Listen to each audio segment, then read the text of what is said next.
샬롬 샬롬 샬롬 샬롬 샬롬. 하나님 사랑합니다. 여러분 주 안에서 사랑합니다.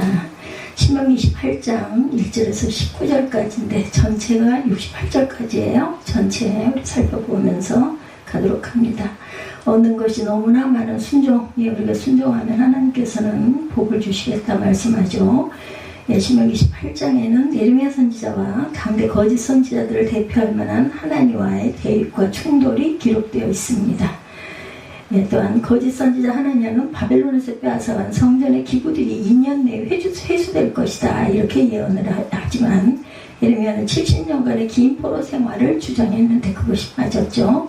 거짓 예언을 한 하나냐는 예레미야 예언대로 그의 침울에 죽고 맙니다. 하나냐의 거짓 예언이죠. 거짓 선지자 하나냐. 거짓 선지자 중에 한 사람인 선지자 하나냐가 제사장들과 모든 백성들 앞에서 예레미야에 대해서 거짓 예언을 했어요.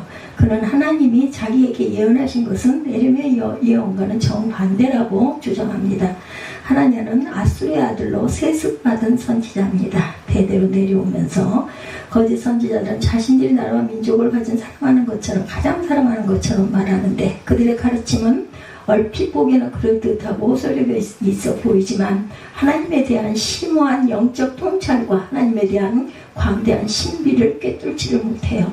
거짓 선지자 박수, 사도행전 13장 6절에 나오죠.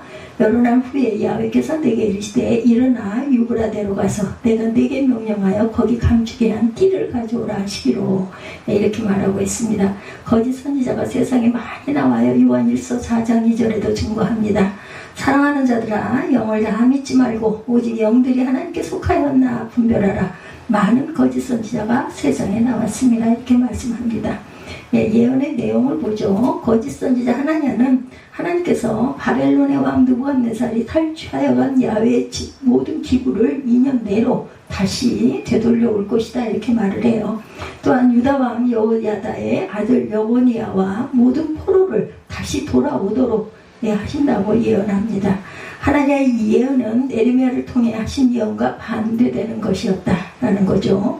하나님의 예언은 백성들에게 희망을 주는 것이었고 예레미야 예언은 그렇지가 못했어요. 그래야 예레미야는 하나님의 뜻을 예언했음에도 불구하고 백성들로부터 미움을 받게 됩니다. 그렇지만 거짓 증거하지 말아야 되겠죠. 마태복음 19장 18절 이르되 이는 계명이 오니까 예수께서 이르시되 살인하지 말라, 간음하지 말라, 도둑질하지 말라, 거짓 증언하지 말라, 거짓 맹세를 합니다. 디모데전서 1장 10절입니다.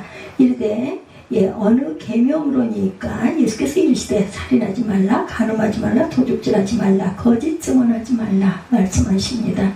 그래서 마태복음 10장 18절도 똑같은 말씀, 그리고 디모데전서 1장 10절에도 거짓 맹세함에 대해서 거짓 증거와 맹세에 대해서 쭉 우리 신약에 나와 있습니다. 야훼의 말이니라. 거짓 선지자 하나냐는 예언을 나름대로 하고는 그가 말한 것이 야훼 말이라고 했어요. 이것은 심히 가증한 행위였다. 거짓 선지자들의 말의 대부분은 바로 자신들의 생각을 하나님의 말씀으로 위장한 것이죠. 그들은 사람들로 하여금 자신들을 믿고 따르도록 하기 위해 그 말이 하나님께서 입에 넣어준 말이다 이렇게 말을 합니다. 그들의 논리는 때로 너무나 정연하고 그에 대한 확신 역시도 너무나 확고해서 성경 진리를 확고히 알고 있는 사람들의 믿음까지도 의심케 만들 정도였다. 거짓 선지자들의 거짓 선지자를 우리가 잘 분별하고 삼가해야 되겠다는 거죠. 마태복음 7장 15절 거짓 선지자들을 삼가라. 양의 옷을 입고 너에게 나오나 속에는 노략질하는 일이다 이렇게 말씀합니다. 거짓말하는 자도 마찬가지죠. 요한일서 4장 20절입니다. 누구든지 하나님을 사랑하노라 하고 그 형제를 미워하는 이는 거짓말을 하는 자니 보는 바 그 형제를 사랑하지 아니하는 자는 보지 못하는 바 하나님을 사랑할 수 없느니라. 하나님의 거짓을 밝혀내죠. 하나님의 예언대로 되기를 바랍니다. 예레미야 선지자는 야훼 집에 선 제사장들의 앞과 모든 백성 앞에서 거짓 선지자에게 말문을 열어요. 그는 먼저 하나님의 예언대로 이루어지기를 원한다 이렇게 말하죠. 사실 하나님의 예언은 거짓 예언이지만 그것은 이스라엘에게 희망을 주는 것이었기 때문에 민족을 사랑하는 예레미야도 그대로 되었으면 좋겠다라고 한 거예요. 이를 통해서 우리는 예레미야가 얼마나 자기 동족을 사랑하는지를 알 수가 있습니다. 예, 신실한 증언이죠. 잠언 14장 5절입니다. 신실한 증언은 거짓말을 아니하여도 거짓 증인은 거짓말을 뱉느니라 이렇게 말합니다. 너희가 서로 거짓말을 하지 말아라. 골로새서 3장 9절입니다. 너희가 서로 거짓말을 하지 말라. 옛사람과 그 행위를 벗어버려라. 참 선지자들의 예언이에요. 예레미야는 거짓 선지자 하나냐에게 자신을 비롯한 이전 선지자들은 옛부터 내려오면서 여러 나라와 큰 국가들에 대하여 전쟁과 재앙과 연병을 예언했다 이렇게 말하죠. 이를 선지자들에게 외친 것은 유다 백성들의 재앙을 당하는 것이 좋아서가 아니라 그들이 죄를 회개하고 구원받기를 전하였기 때문이죠. 에스겔 18장 23절에서 30절에도 증거되어 있습니다. 예, 제가 읽어드릴게요. 주 야훼의 말씀이라 내가 어찌 악인이 죽는 것을 조금인들 기뻐하랴. 에스겔 18장 23절입니다. 그가 돌이켜 그 길에서 떠나 사는 것을 어찌 기뻐하지 아니하겠는가. 만일 의인이 돌이켜 그 공의에서 떠나 범죄하고 악인이 행하는 모든 가증한 일대로 행하면 사겠느냐. 그가 행한 공의로운 일은 하나도 기억함이 되지 아니하리니 그가 그 범한 허물과 그 지은 죄로 죽으리라. 그런데 너희는 이르기를 주의 길이 공평하지 아니하다 하는도다. 이스라엘 족속아 들을지어다. 내 길이 어찌 공평하지 아니하냐. 너의 길이 공평하지 아니한 것이 아니냐. 만일 의인이 그 공의를 떠나 죄악을 행하고 그로 말미암아 죽으면 그 행한 죄악으로 말미암아 죽을 것이요. 만일 악인이 그 행한 악을 떠나 정의와 공의를 행하면 그 영혼을 보존하리라. 28절입니다. 그가 스스로 헤아리고 그 행한 모든 죄악에서 돌이켜 떠났으니 반드시 살고 죽지 아니하리라. 그런데 이스라엘 족속은 이르기를 주의 길이 공평하지 아니하다 하는도다. 이스라엘 족속아 나의 길이 어찌 공평하지 아니하냐. 너희 길이 공평하지 아니한 것 아니냐. 주 야훼의 말씀이니라. 이스라엘 족속아 내가 너희 각 사람이 행한 대로 심판할지라. 너희는 돌이켜 회개하고 모든 죄에서 떠날지어다. 그러한즉 그것이 너희에게 죄악의 걸림돌이 되지 아니하리라. 그러나 유다 백성들은 참 선지자들의 거듭된 경고에도 불구하고 회개하지 않고 악을 계속해서 행합니다. 거짓을 버려야 합니다. 에베소서 4장 25절이죠. 그런즉 거짓을 버리고 각각 이웃과 더불어 참된 것을 말하라. 이는 우리가 서로 지체가 됨이라. 분을 내어도 죄를 짓지 말며 해가 지도록 분을 품지 말고 화가 났어. 그래도 그날을 넘기지 말라는 거죠. 의인은 거짓말을 미워해야 한다. 잠언 13장 5절입니다. 의인은 거짓말을 미워하니 악인은 행위가 흉악하여 부끄러운 데에 이르느니라. 하나님의 방자한 행동들이 지적되어 있지. 오늘 본문이 예레미야의 말을 듣고 있던 거짓 선지자 하나냐는 분노하여 예레미야의 목에서 멍에를 취하여 꺾어버렸어요. 그리고는 두 해가 차기 전에 열방의 목에서 바벨론 왕 느부갓네살의 멍에를 이같이 꺾어버릴 것이다 이렇게 선언을 합니다. 하나냐가. 그러나 참 선지자인 예레미야는 이런 방구도 없이 묵묵히 자기의 길을 걸어갑니다. 하나님께서 예언하지 아니하신 부분에는 침묵할 수밖에 없음을 알았기 때문이죠. 거짓말을 해서는 안 되겠죠. 오늘날 우리 주변에도 많은 거짓 교사들이 있습니다. 그러므로 진리에 굳건히 서서 거짓된 가르침에 미혹되지 않고 전심으로 하나님께 매달릴 수 있는 힘과 용기와 지혜가 필요하다. 이름을 빙자하죠. 스가랴 13장 3절에 사람이 아직도 예언할 것 같으면 그날은 부모가 그에게 이르기를 내가 야훼 이름을 빙자하여 거짓말을 하니 살지 못하리라 하고 낳은 부모가 그가 예언할 때 칼로 그를 찌르리라. 사랑에는 거짓이 없어야 되죠. 로마서 12장 9절 사랑에는 거짓이 없나니 악을 미워하고 어디에 선에 속하라. 하나님의 예언과 하나냐의 죽음입니다. 하나님의 말씀이 임하죠. 하나님과 예레미야의 목에서 멍에를 꺾어버린 후에 하나님의 말씀이 예레미야에게 임합니다. 하나님께서 하나님의 거짓되고 악랄한 행위를 모두 보고 계신 것이죠. 하나님께서 우리의 일거수일투족 마음의 깊은 내면까지도 감찰하셔서 우리의 환경과 역사를 조성하신다는 것입니다. 우리가 임의로 말할 수도 없고 말해서도 안 되며 말하기도 두려운 것이 있다면 그것은 하나님의 주권이다. 하나님의 참되심이 로마서 3장 7절에 증거합니다. 그러나 나의 거짓말로 하나님의 참되심이 더 흥성하여 그의 영광이 되었다면 어찌 내가 죄인처럼 심판을 받으려. 이렇게 바울이 말하죠. 악인의 빛은 꺼진다. 욥기 18장 5절이에요. 악인의 빛은 꺼지고 그의 불꽃은 빛나지 않을 것이요. 죄의 멍에를 그 쇠의 멍에를 예언하십니다. 하나님께서 예레미야에게 쇠의 멍에를 만들어 목에 걸고 하나님을 만나 예언하도록 하라고 하십니다. 예레미야는 쇠멍이로 이 모든 나라의 목에 매우 바빌론 왕 느부갓네살을 섬기게 하였으니 그들이 그를 섬길 것이다 증거합니다.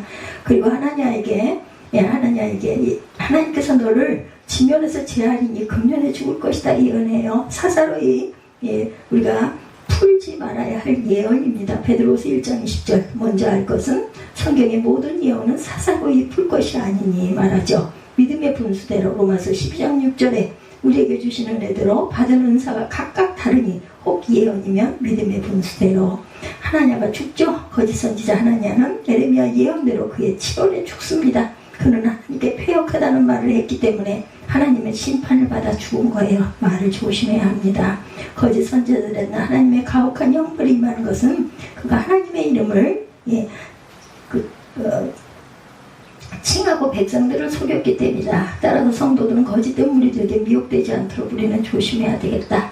성도는 성경에 기초한 날카로운 비판력을 잘 갖추고 가야 된다. 고린도전서 2장 13절에 증거하고 있습니다. 그것을 다른 사람들을 공격하고 비판하기 위해서가 아니라 거짓 선지자들로부터 자신을 보호하고 교회를 보호하기 위해서다. 소멸하의 그 거처조차도 없어져 버려요. 시편 49편 14절에 그들은 양 같아 서울에 두기로 작정되었으나 사망이 그들의 목자일 것이라. 정직한 자들이 아침에 그들을 다스리니 그들의 아름다움은 소멸하고 수월이 그들의 거처가 되리라. 말하죠. 무서운 이야기죠.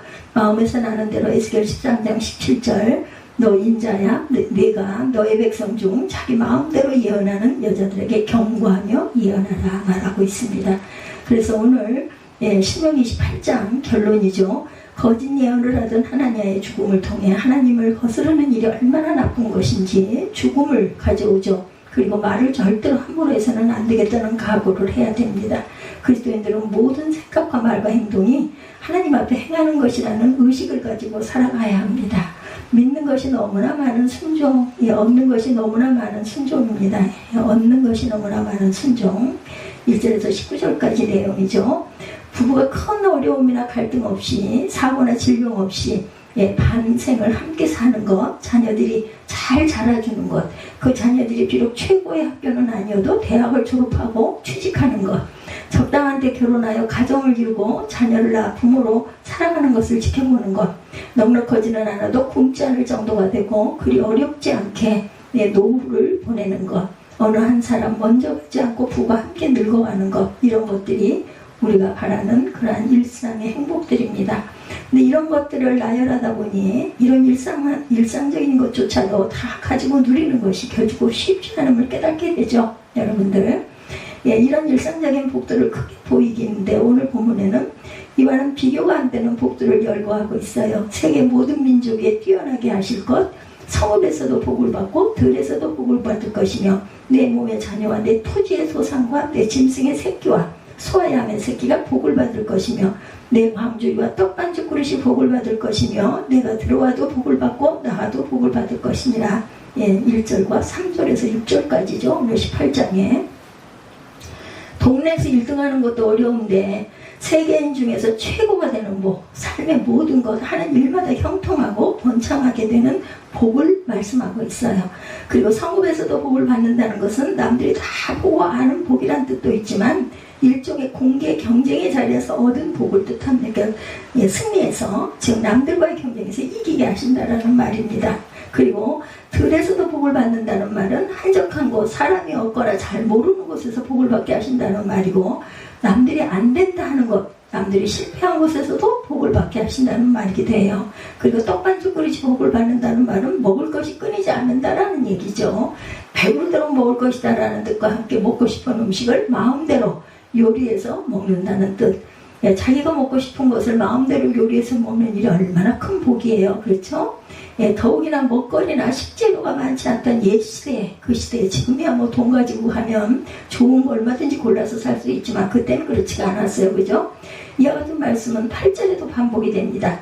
내 창과 내 손으로 하는 모든 일에 복을 내리시고 내 하나님 여호와께서 내게 주시는 모든 땅에서 복을 주실 것이다. 11절 이하에도 내 몸의 소산과 가축의 새끼와 토지의 소산을 많게 하시며 야훼께서 때를 따라 비를 내리시고 내 손으로 하는 모든 일에 복을 주시리니 내가 많은 민족에게 꾸어줄지라도 너는 꾸지 아니할 것이요 야훼께서 너를 머리가 되고 꼬리가 되지 않게 하리라.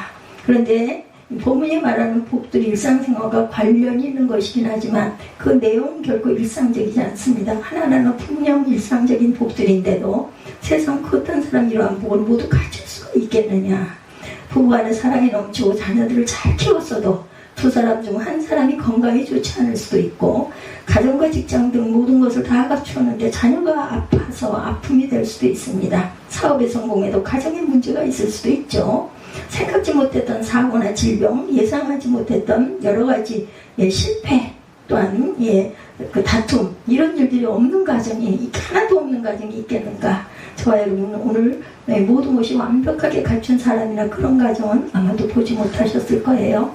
복에 관한 말씀은 이것이 끝이 아니죠. 적이 공격해 왔다가 도리어 일곱 길로 도망가게 될 것이다. 7절이죠. 그들이 선제 공격을 했는데도 먼저 달아날 것이라는 거예요. 그리고 일곱 길로 달아난다는 것은 완전한 패배죠. 일곱 길이니까.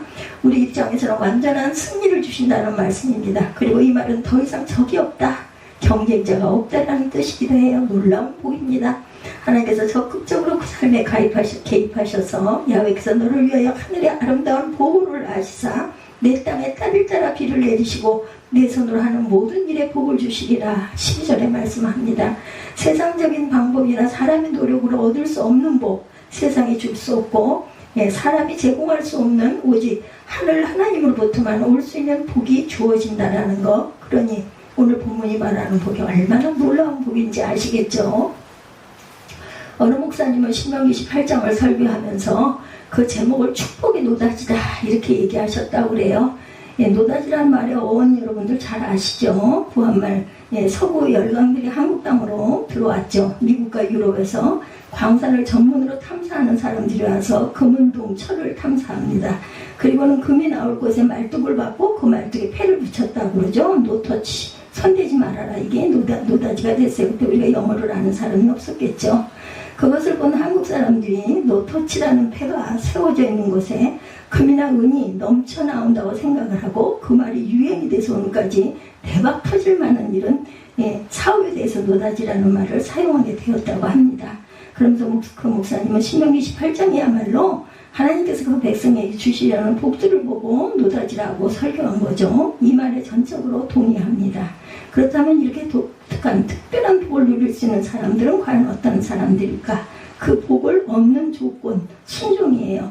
이 복들은 하나님의 말씀에 순종하는 자들에게 주어진다. 1절, 내가 내 하나님 야훼의 말씀을 삼가 듣고 내가 오늘 내게 명령하는 그의 모든 명령을 지켜 행하면.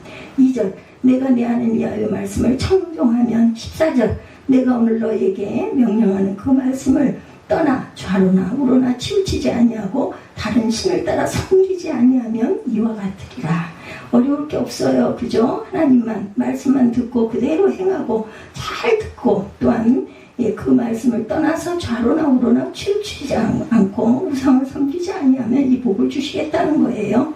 하나하나 다 열거할 수 없는 모든 복들을 얻고 누릴 수 있는 유일한 수단, 복들로 가득 찬 창고를 열 수 있는 한 열쇠는 순종이라는 것입니다. 순종하면 삼가 듣고 청종하라. 순종의 말씀을 자세히 보면 여러분들 내가 내 하나님 야훼의 말씀을 삼가 듣고입니다. 청종하면 등의 표현은 하나님의 말씀을 듣는 자세, 즉 받아들이고 마음에 새기고 실행을 결심하는 모습에서부터 다르다.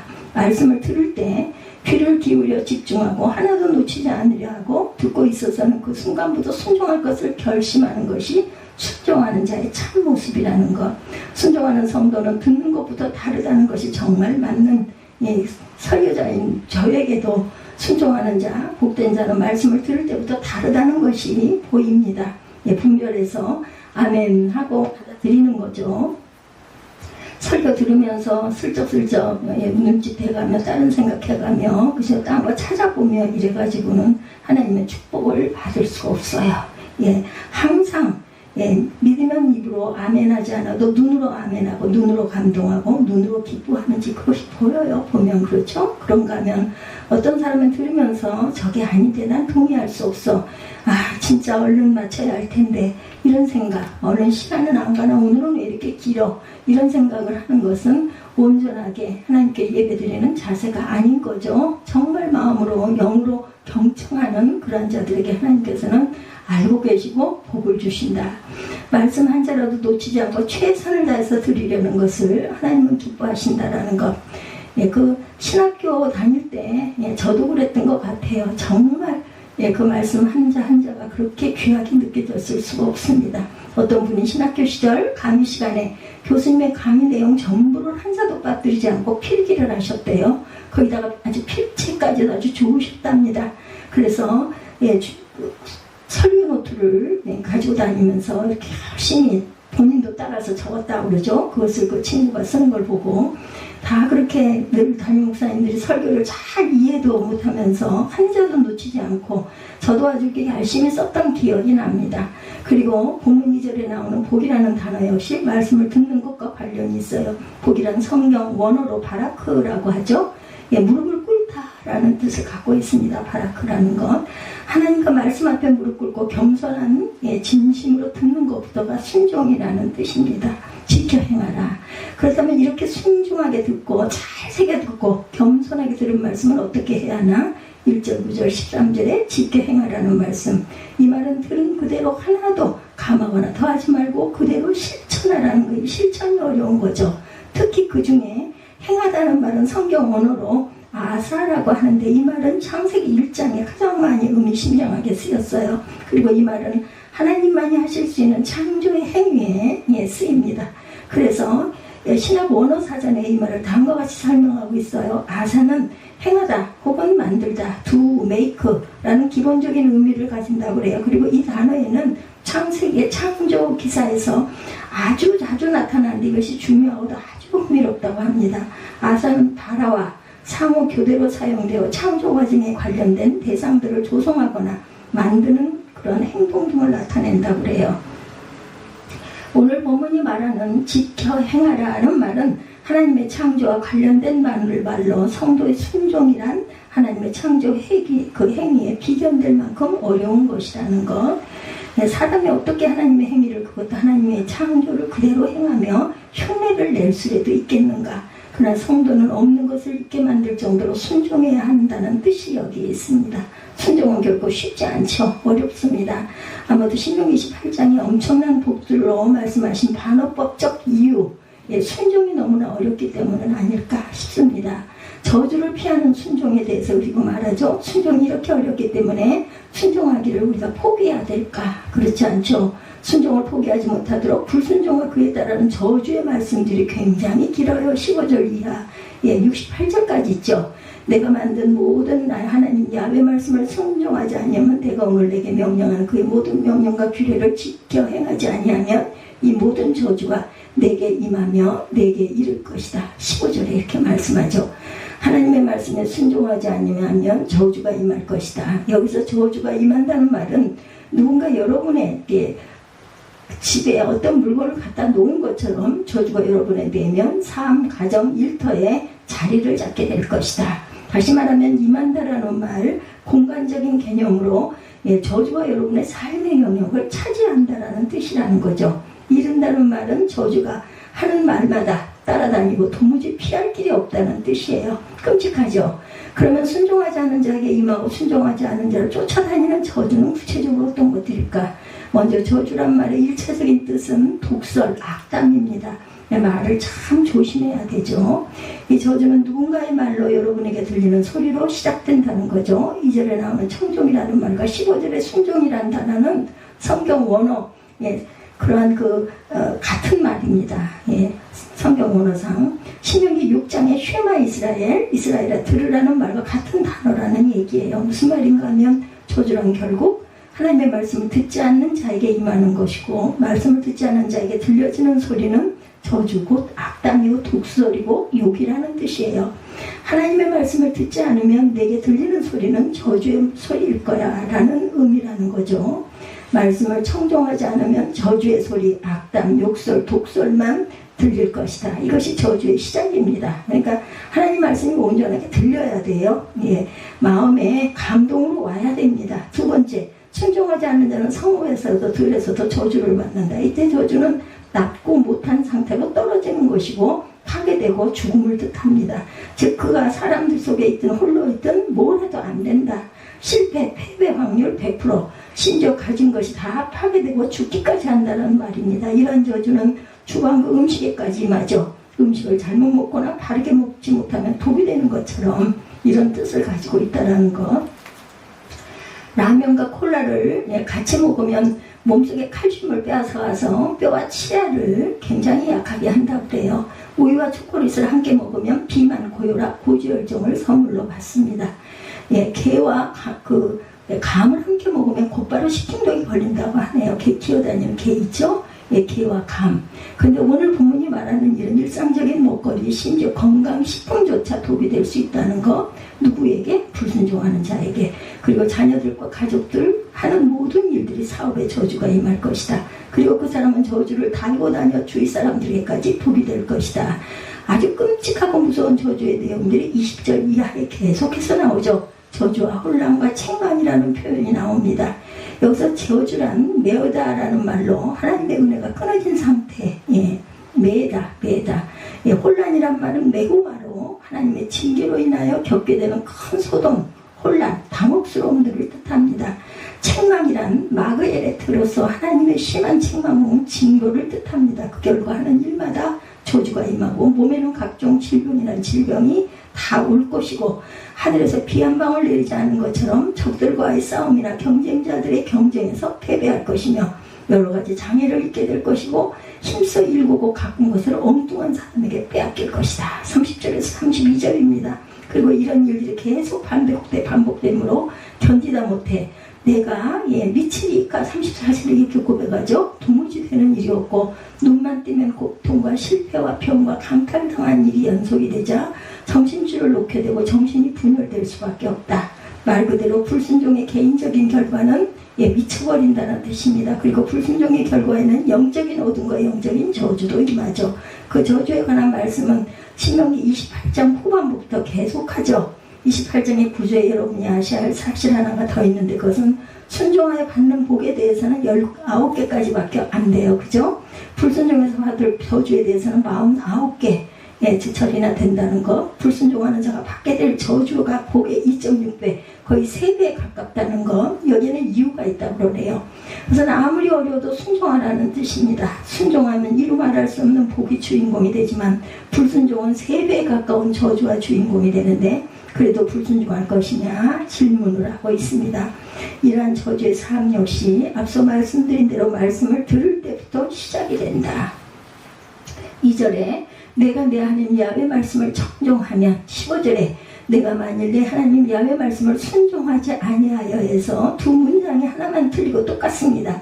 저주를 부르는 사람은 말씀을 들을 때 주의를 기울이지 않고 겸손하게 듣지 않는다. 거기서부터 복과 저주가 결정이 됩니다. 그렇기 때문에 말씀을 듣는 것이 얼마나 중요한지 복을 누리기 위해서는 어떻게 3가지 질문을 합니다. 첫째, 현재 여러분의 삶은 복입니까? 저주입니까? 딱히 저주라고 할 것도 없지만 그렇다고 복일 것 같지도 않다? 두 번째 질문, 말씀에 대한 여러분의 태도는 순종입니까? 불순종입니까? 당연히 불순종이지. 순종하는 것보다 순종하지 않는 것이 훨씬 더 많으니 불순종일 수밖에 없다.